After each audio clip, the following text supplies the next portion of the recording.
Hey there, cats and kitties. I am the Blues Man, Johnny Blues, and with this video, I'll be discussing my thoughts on the Star Trek fan production Chance Encounter, which was just released in the last couple of days as of the time of this recording, and I just love it. I stumbled across it in my recommended feed on YouTube, and it was just pitch perfect. I mean, if Star Trek Continues is the quintessential TOS era, original series era fan production, with just one 20-minute short subject, I feel like Chance Encounter answers very much the same quality and depth of characterization and story, a very heartfelt story, that you would find in the TNG era, the Next Generation era. And it's very rare that I stumble across a fan production set within the TNG era, or beyond, DS9, Voyager, all that kind of stuff, that is this pitch perfect, from the performances to the special effects, all the ship shots and everything like that, the shuttlecraft, the planet side stuff, just the performances. Everything about this is cut from the same cloth. Production, look, feel, vibe wise of the Next Generation, but it features entirely a whole band of brand new original characters.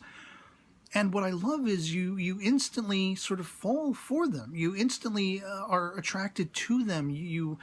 They're very heartening. They're very personable, and there's gravitas and a level of empathy that comes across in these performances, starting with the very first character you see, Dr. Good, as portrayed by Hayward B. Morse, who is a historian, former Starfleet officer who makes off with a Starfleet shuttlecraft during a sort of, observational mission, mission of exploration, during a key moment where this ship is kind of on downtime. It can't really do anything. It can't obstruct, sensor scans or whatever it is of a nebula, something along those lines.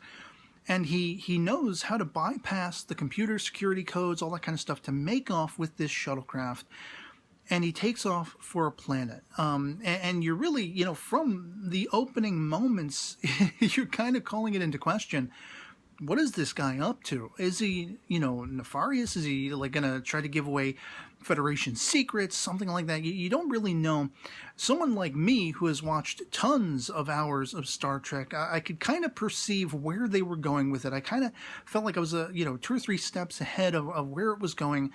Of course, I didn't know for sure, but by the end, answering to that speculation, rather than sort of in the derogatory sense calling it predictable, it was very fulfilling to see it come to its fruition in the manner that I assumed it would, because of the performances. You basically have the character of Rose, played, I hope I'm going to be pronouncing this correctly, by Aviana Snow, who, is kind of like a little girl lost. That isn't to say she's a child, she's a grown woman, but she's, entering a very tumultuous part of her life where she's very much about her career. She's a career woman, and she's faced with the love of a guy who's very protective of her, who's very, heartening himself. He's gentlemanly, he's very, peaceable, that kind of thing, and she's just really not sure if his overtures are something she wants to reciprocate, answer toward. And she's kind of mulling that over. They're at a party, celebrating his promotion, I think it was, and she just kind of runs off to be by herself, and she runs into the esteemed Dr. Good. And you get a sense that there's probably some level of depth between them, even though they are just meeting for the first time, air quotes. You really get a sort of idea, that there's something deeper going on, in their meeting. There's a reasoning for it. And if you've seen Star Trek, in any estimation, you could probably guess at what's going on. And I did. But as I say, it was very fulfilling to see it come to that fruition, because there's every chance that, this Dr. Good could have pushed Rose away, further away from this life that might have been that much happier for her if she decided to go along with it. But what he ends up doing is he kind of instills in her and propels her onto this own sense of really taking into account, taking to task everything she's experienced in her life with this guy that, has basically proposed to her. wanted to marry her. He wants their lives to be one and the same, and she really is weighing that heavily. And through her interactions with this good doctor, Dr. Good, it's just really believable and sort of palpable in sections when she's mulling this over, when she's talking it out, and she's revealing more about her history with this man to this complete stranger. But it's kind of like that, that key shoulder you need to lean on at a key point in your life, that without which you might have gone down a wrong path. You might have made a mistaken choice. And there's a level of, without wanting to give, everything away, we'll just say predestination material. Adding into Dr. Good's meeting with Rose. And we have two, sort of other main characters, Ensign Carver and Lieutenant Chase, played by Emily Wyatt, and I hope I'm going to be pronouncing this correctly, Sartaj Garawal, both of which are security officers. Ensign Carver is very Vulcan-esque. She's very much, to parallel Rose, consumed with the idea of not seeking any sort of romantic liaisons or anything like that. She's very much career-focused. And she's even kind of, a utilitarian, authoritarian in, the discussion between she and Lieutenant Chase, who is her superior. I think he's the chief of security on this particular vessel, and he is, the one tasked with the mission to go after Dr. Good and get back the shuttlecraft, to take him into custody, figure out what he's doing, what he's up to. There is some playful banter back and forth about, Carver asks him, what punishment should we be seeking, or should we assume this doctor will find befalling him if they take him into custody? And she's kind of like, send him to a prison planet, let him work it off. If you've ever seen Rua Penthe, maybe not for what this guy has done, maybe be a little more lenient. But that's her character, and it's hilarious because she is so straight-faced in her performance. I loved seeing the behind-the-scenes stuff where she's breaking up laughing, and just, you can tell, these performers are having a ball performing this. And I think this might have been a crowd-funded or fan-funded, short subject production.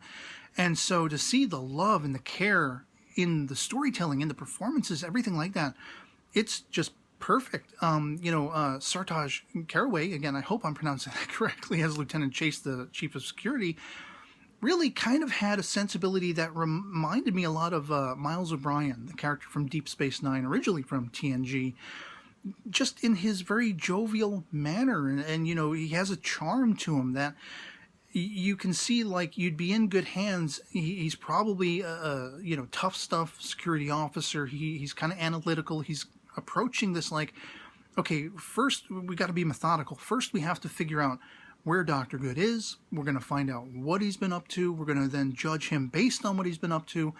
He already kind of goes into the framework knowing that this guy's probably not going to pull a weapon on them or anything like that. He's not that criminal-esque, not lethal, not armed, all that kind of stuff. Whereas Carver immediately, as soon as they're debuted to his character in a very sort of fantastical way, she immediately has the phaser drawn, so I just love that sort of almost Odd Couple-esque. It's very much answering to that wonderful Star Trek triumvirate of old you might be able to see back here. The Kirk, Spock, McCoy thing, it's kind of like the Spock, McCoy thing, but it's very playful. It's, there's a good sense of humor and sensibility to it.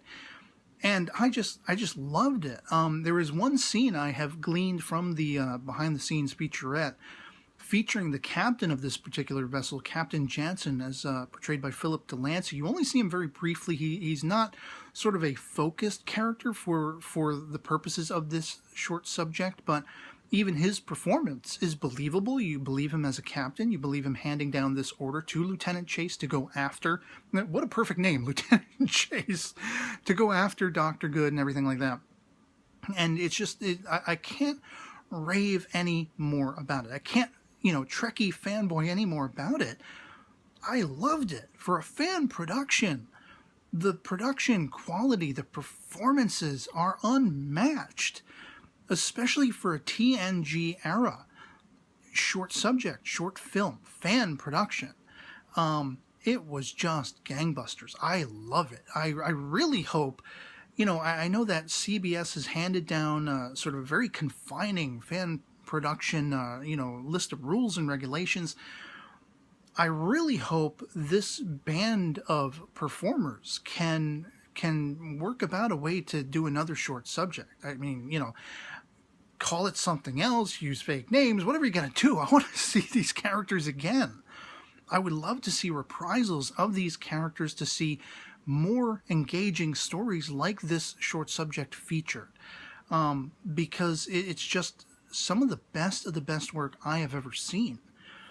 And, I mean, I haven't seen all Star Trek fan productions ever out there. I love the work that James Cawley has put into, sort of the new voyages. I love Star Trek Continues. I loved Renegades and such like that.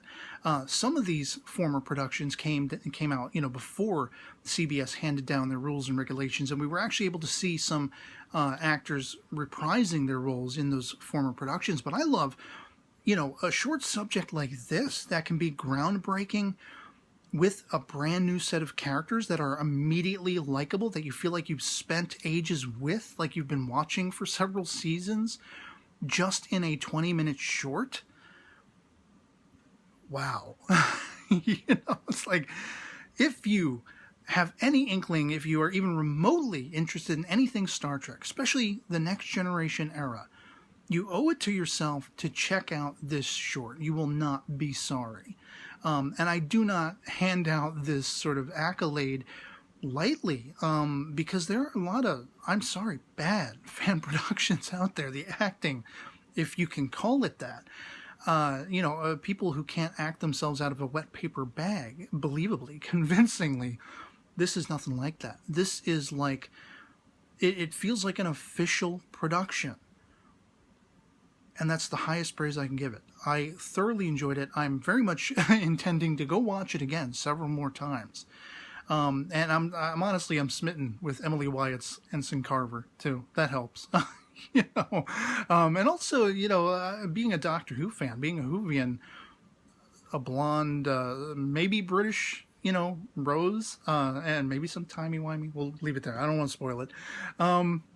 Good stuff all around. Highly, highly recommend it for anyone who's a science fiction fan, who is a fan production fan, likes indie productions, things like that, crowd-funded, whatever. This was just great. It was stellar, and I think it does Gene Roddenberry proud, at least in my estimation. So, yeah, if you have already seen it, or, if you're going to be checking it out, I would love to hear your appraisal of it. If you agree with me that it is gangbusters, it is awesome sauce in the TNG framework, feeling very much like it's cut from that same cloth, or not. Love it or hate it, anything goes in the comments below. Just love having that conversation. But I loved this, and I'm going to be going to watch it again after I upload this video. So yeah, otherwise that'll be pretty much it for me on this. Hope this video finds you well, and I'll catch you all later. Peace.